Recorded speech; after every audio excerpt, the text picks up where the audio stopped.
a metric that the state is using. I believe it's part of their phase 2 criteria, so it wasn't one that we were particularly focused on. But what it speaks to is the level of community-wide transmission. So just to be clear, this is not 40% of people who don't get a call from a contact tracer. On the contrary, we're doing very well there. These are 40% of cases not immediately linked to a known source. That means that they're not linked to an outbreak or they're not linked to a known cluster of cases. So this can be a sign, again, of community transmission. I will just say, again, that the work of public health and our contact tracing is delicate and it takes time. So there can be a lag in linking people back to a specific transmission chain of events. But you're correct that the state did cite this number this morning, I think globally, in their concern around a potential increase in community transmission. So Dr. Vines, can you talk about this? These are all lagging indicators that the state is citing, and what would you expect to see as a public health professional in terms of the trend lines here? And did you get any indication from the state as to the criteria they'll be using to maybe resume or let Multnomah County into phase 1? Certainly. Thank you for acknowledging that these are difficult decisions to make. There is a lag. What we're seeing now is the result of viral transmission that happened days, if not weeks ago. So we are continually behind and having to try to figure out where we've been and where we're going. The state has not specifically told Multnomah County anything specifically that we need to do or particularly change within the next week. I expect to be in conversation with them. They did mention this morning their concern over our increase in hospitalizations over the last 2 weeks. And just to put that in perspective, from a high the week of April 12th of 39 hospitalizations, the last 4 weeks in Multnomah County have seen 13, 9, 11, and 14 hospitalizations per week. So we acknowledged that to our board on Wednesday. We felt that with such small numbers and overall small numbers in hospitalizations, knowing that our health systems had capacity and given the context of a population of over 800,000 people, we felt that was still an okay context for reopening. The state, of course, has a different context and they have to look statewide. And you heard the governor clearly say that as she looks around the state, she has concerns outside of Multnomah County as well. Hi, Dr. Vines. This is Shane Dixon Kavanaugh from the Oregonian. I know you said that in response to Nigel's question that you can't provide any information about the 43 cases reported yesterday, but there have been another 100 other additional cases in Multnomah County over the last week at least. Could you please give us some details about those particular cases? And as much detail as you can, just so we have a better understanding of where this infection is in the community right now. So thank you. In broad brush strokes, we expected case counts to go up. We know this virus spreads easily between people. We've stood up more testing. So as you test more, you tend to find more. We have been very upfront that this virus has disproportionately affected communities of color. And so in general, the cases that we're seeing are often results of close household contacts or social networks. Some of these are clusters related to specific workplaces. And a lot of it is close family household contacts. So we are stepping up our engagement in a culturally appropriate way, again, for these close family networks. Knowing that people, regardless of our official reopening status, want to reconnect with loved ones, want to see family members, and so I think we have we can do more in terms of making sure people are making those social connections safely. Nick Budnick, Portland Tribune. I am wondering on May the 15th, Chair Kafoury talked about being a little surprised at phase 0.5, as she talked about, of increased mobility and contact, and how, in contrast, Multnomah County was going to do it. Oh, Nick, you've gone on mute. Sorry about that. Multnomah County sought to do it right and have everything in place. Of course, now the governor, in part in reaction to what's happened in other counties, has hit this pause and Multnomah County is been caught up in that seemingly.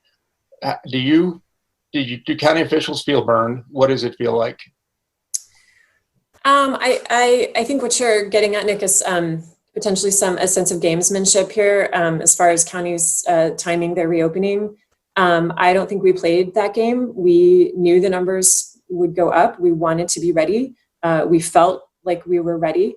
We have been cautious as a county. The governor wants to be cautious in her state role.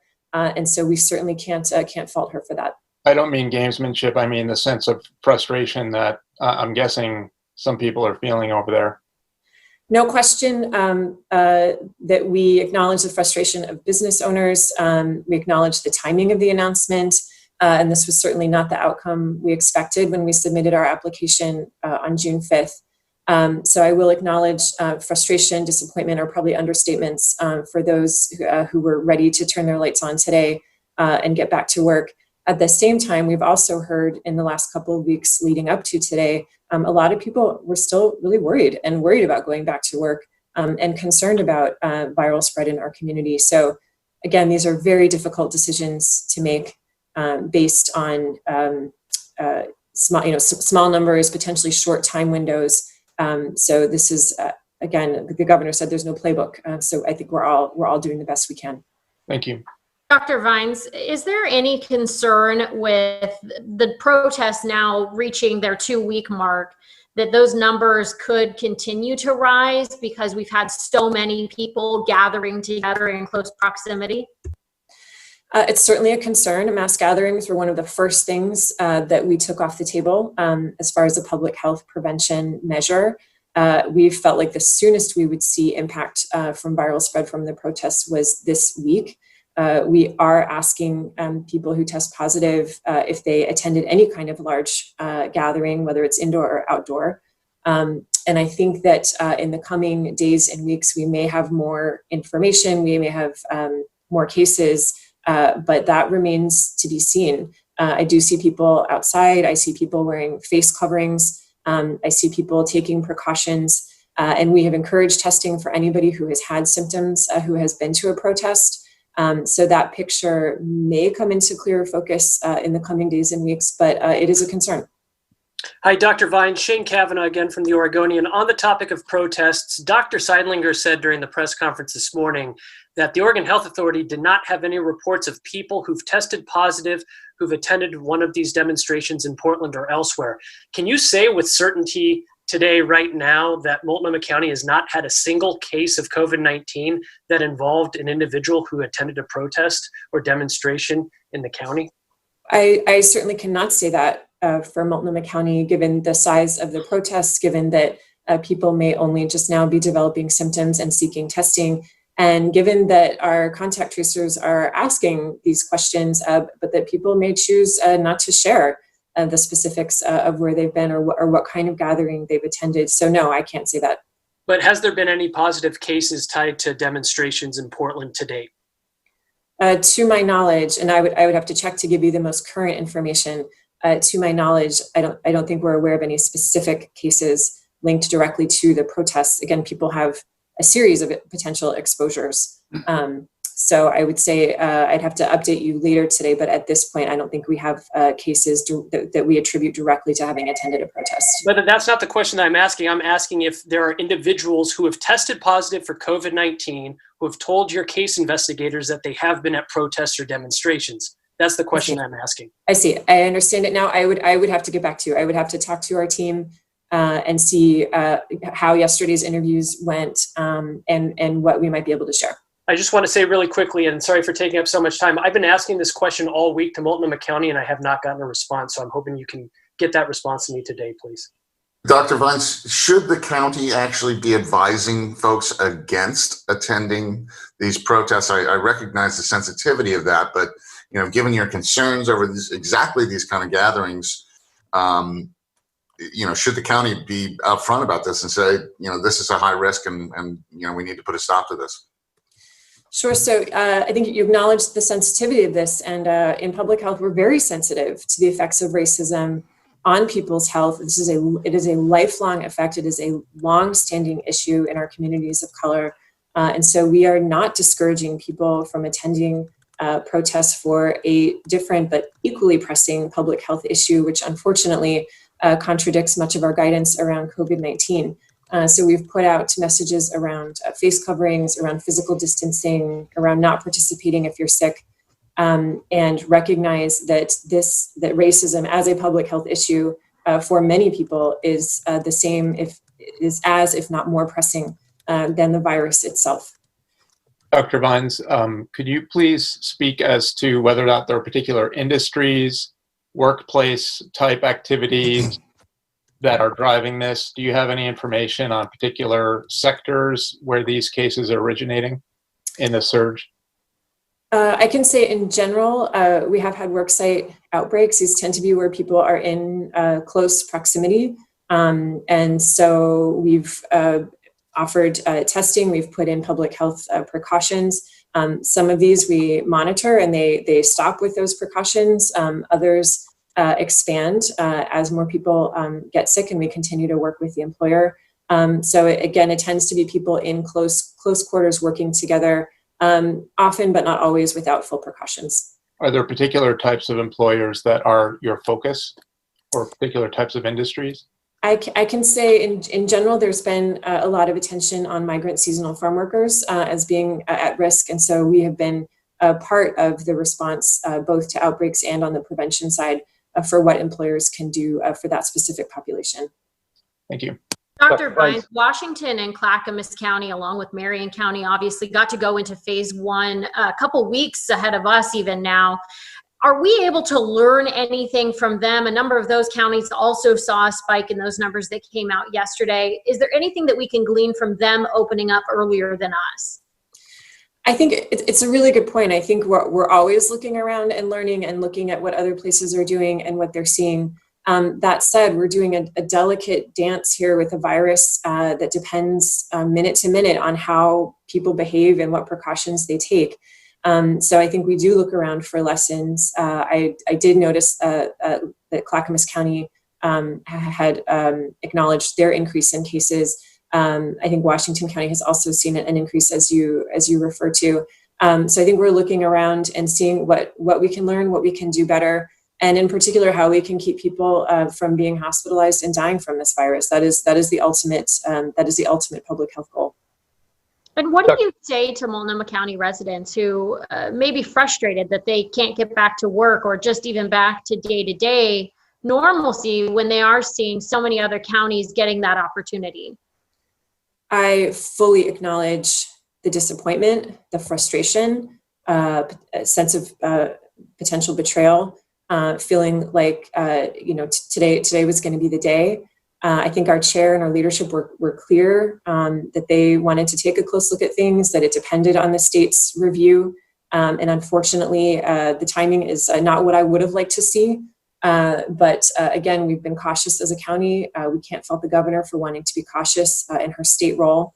And so I have to ask the residents of Multnomah County to bear with us, and I have to thank them with full humility for doing what they can and for bearing with us through a difficult, historic time.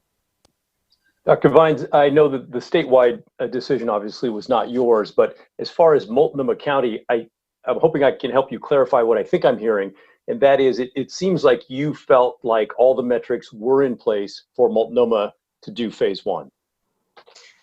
We acknowledged that we had an uptick in hospitalizations. We as a county felt like we were prepared for that, which is why we moved forward. The state has cited that as one of many reasons for putting the pause statewide. Again, I think looking through a county lens is different than looking through a state lens, but we were confident in our application despite that increase of single-digit numbers in hospitalizations over the last few weeks. Dr. Vines? Sorry, go ahead. Sorry about that. Could you speak to the mobility data you've seen and what it tells you about how Multnomah County residents or Oregonians in general have been acting? Have they been social distancing, or do you feel that the data you've seen suggests that people have become complacent? I have not poured over the data around, I think you're speaking to the metric of what percentage of cases are not traced to a source or a known outbreak. I have not poured over that data. I think there can be some information there, but I think before saying more, I would have to get back to you. I will just acknowledge that there is certainly fatigue. We are asking a lot of people. It is not human instinct to stay away from others and to disrupt routines for this long. So I just want to acknowledge that we are asking a lot of people and continue to ask a lot of people, but I would have to get back to you on exactly what we think the data is telling us. Thank you. Dr. Vines, it's Mila with KGW. I was just wondering, with the trends going up week over week at this point, I think we can all assume that we're going to be in a very similar position 1 week from now. So are you expecting a phase 1 reopening, or are you expecting to be in the same holding pattern for the time being? That's, I think, the question everybody wants an answer to. I think we'll be in conversation with the state. We'll be re-examining our county indicators. The governor and her team will be re-examining Multnomah County within the context more broadly of the state. And I think we'll be figuring out what makes sense as a way forward. So I think we will be continuing our work and working in concert with the state. We are a public health system. And so I expect there to be a dialogue in the coming week about what the future holds for Multnomah County. Right, and a lot has been discussed about what you would say to business owners and other Multnomah County residents, but what do you say moving forward? Do businesses go ahead and get ready for next week, or do we just kind of sit around and wait and see how this looks? Yeah, great question. Again, we're not even 24 hours into this decision, so I don't have a message for business owners yet. I wish I did. And the last thing I want to do is continue to yo-yo people with a yes, no. So again, the timing of this decision was not what I would have liked, but that's the governor's discretion. And so I think we want to get clear within Multnomah County and with the state so that we have a clear message for the public going forward, even if it's we don't know. Can you bring us through, you said you were surprised and maybe learned this morning, but is there any more detail on when you learned this and you know what that process looked like in terms of communication with the state? So we were in contact with the state briefly yesterday around our application. We heard early concerns that there was a broader context statewide in which our application was being considered. And then we heard yesterday evening the governor's decision just before her press release. Dr. Vines, Sarah Hurwitz here with Channel 12. One of the conversations that we were having in our newsroom meeting this morning was about certain businesses that can be open statewide, like retail, for example, and boutiques and things like that. Can you talk from just a health and epidemiologist standpoint why, you know, some activities like that and businesses are able to be open versus things like, you know, a restaurant, a sit-down restaurant, or a barber shop within Multnomah County cannot, in terms of risk? Mm-hmm. I think, so this was the state's framework, and they invited Multnomah County to give input into their framework. I think it's a difficult question because anytime people mix, there is a risk of virus transmission. And so which businesses open versus, you know, now versus phase 1 or phase 2, that's a values decision. That's an economic consideration. And so that's a much more complex equation than just public health risk. So I wasn't part of the decision around the sort of pre-opening retail opening that the governor opted for. So she would have to speak to her reasoning for that choice and how she specifically chose to phase businesses. So you're not able to kind of talk on risk in general about, like, say, going to a retail shop versus sitting in a restaurant, what kind of health risk that would pose? I think, no, I can't. The decisions around reopening and risk and businesses, I think that's a more complicated equation of transmission, ability to put in mitigation, and then economic and business community considerations that I think I'm not at a level to answer. Okay, thank you. Dr. Vines, I am wondering, I've written about how state epidemiologists have, prior to governors announcing her reopening timing and framework, had hoped to delay that a week or two in order to bring down the number of active infections and make it easier to control the virus. Did Multnomah County feel similarly? Do you feel that, or did you feel at the time that waiting longer would have been helpful to you? I think, I mean, our actions, I think, speak for themselves. Multnomah County acknowledged very early on that we had the most to lose from reopening too soon. The governor made her decision around the reopening on May 15th of retail and certain other activities. We, again, took our time to build a really strong system to contain this virus. And so I think ultimately, to the extent that that initial reopening was a bit of a stress test on our system, I think we've seen the results now, and it's time to relook at the data, look at what we have in place, and decide with the state how to move forward. Thank you. Dr. Vines, I'd like to ask about testing of protesters. We've seen in some other cities that they are offering free testing for anybody who has been to a large gathering like a protest, and we've seen in some places that they're urging anybody who has been to a protest, even if they're asymptomatic, to get testing. Can you talk a little bit more about what Multnomah County is doing on this topic? So for now, we've encouraged anyone who attended the protests who has symptoms to get tested. Just this week, we've stood up easy drive-through testing in East County. That's Monday and Thursdays. So we are publicizing that. In general, testing yields the most if someone has symptoms or someone has known contact to someone who has the virus. So to put out a blanket statement of testing anybody who attended the protests, the protests were so large. I think my concern would be that that's not a very precise way of identifying potential cases and containing any spread from the protests. So we are starting with symptomatic first, and that may change as we learn more. Dr. Vines, it's Ben Bakken with the Lund Report. Could you speak a little bit to the concept of whether or not wearing masks should be something that the county can make a mandatory requirement rather than just a recommendation? Sure. So this topic has been a robust area of conversation, both internally and with our Board of Commissioners.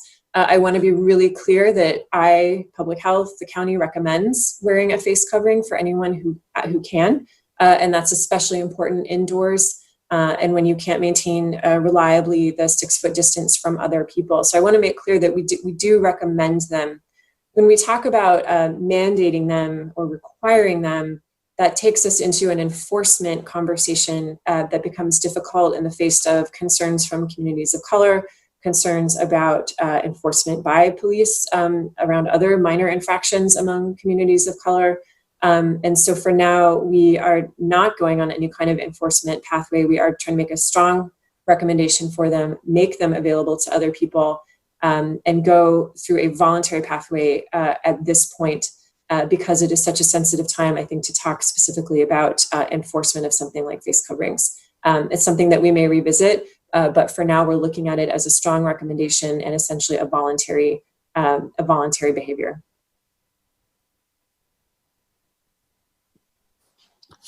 Can I change the topic just slightly, Chris?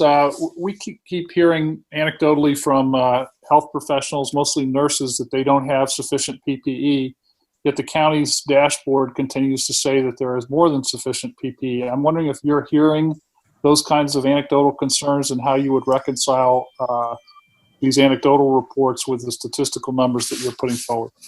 Thanks. Sure.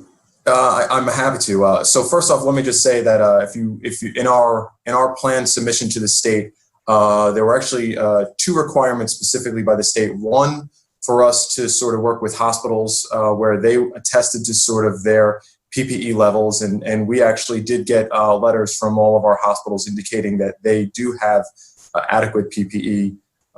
There was another component in there specifically about first responders also having sufficient PPE, and we did actually communicate with all of our first responders in the county as well, and each of them indicated that they had at least 30 days of supply And that's a conversation that we continue to have. So I know that we've had that conversation this week where in our plan, some of them went out to July 30th, and now we talked to some this week, and some of those numbers have pushed back 8 more weeks. So we've communicated with them as well.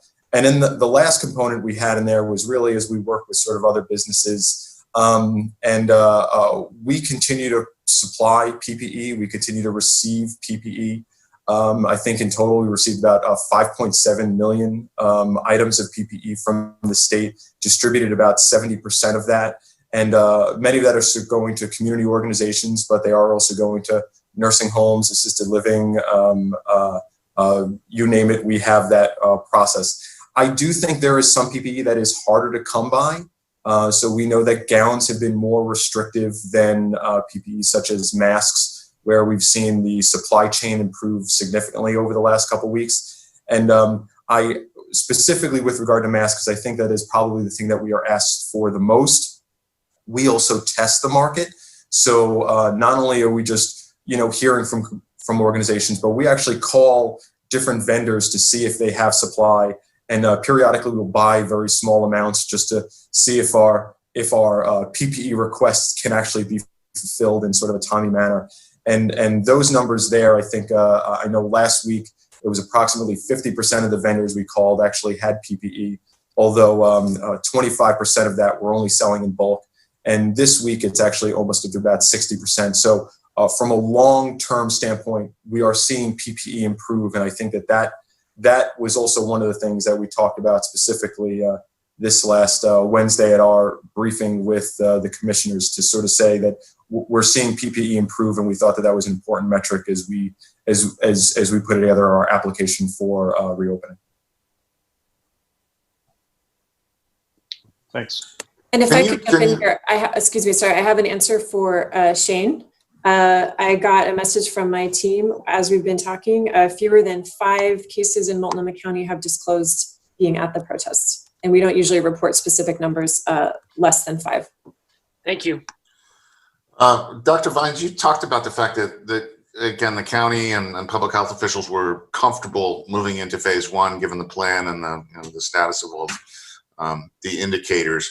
What would give you pause in the coming days and maybe cause you to recommend that we go on a further hold? What's the indicator out there and what does it have to get to in order for you to basically say this, I'm not comfortable with this?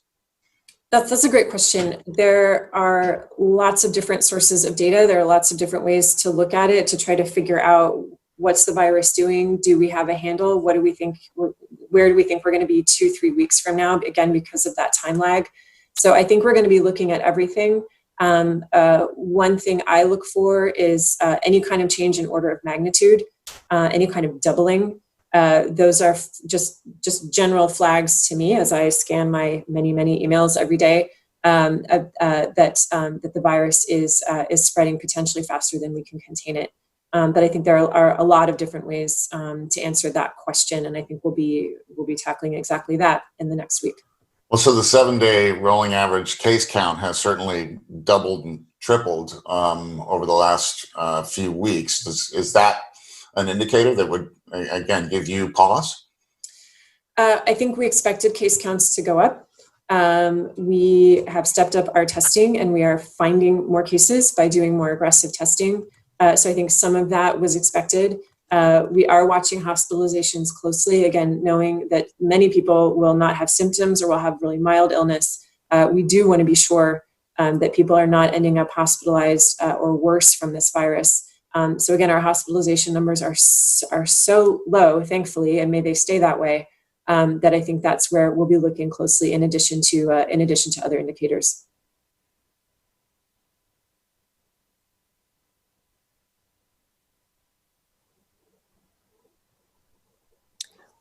Great. We can take one more question. Any last calls before we let folks go about their day? Okay. Thank you all for joining us today. And my apologies to the reporters. Apparently there was a note in the invite that said to email your questions. So I'm glad you could all speak up, and I will fix that in future invites. Thank you so much. Thank you. Thanks. Thank you. Thank you.